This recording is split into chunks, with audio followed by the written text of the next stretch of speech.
I lived in an area where, in the street that we lived in, we knew everybody. Everybody knew everybody else. Everybody looked out for each other. It was a community, So again, that was really fortunate. Um, but there was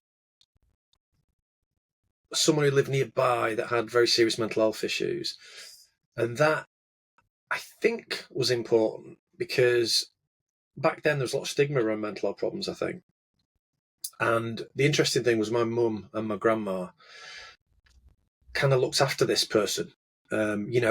Just kind of went round to make sure they were okay, made sure they had provisions and the did their washing and all those kinds of things, and just tried to help them cope a bit better.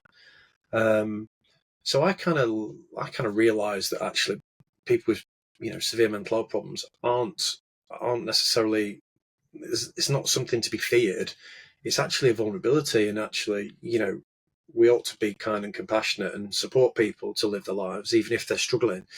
But it did leave me wondering why. How do you get to a point where you're detached from reality or having very scary thoughts or you know delusional beliefs or whatever?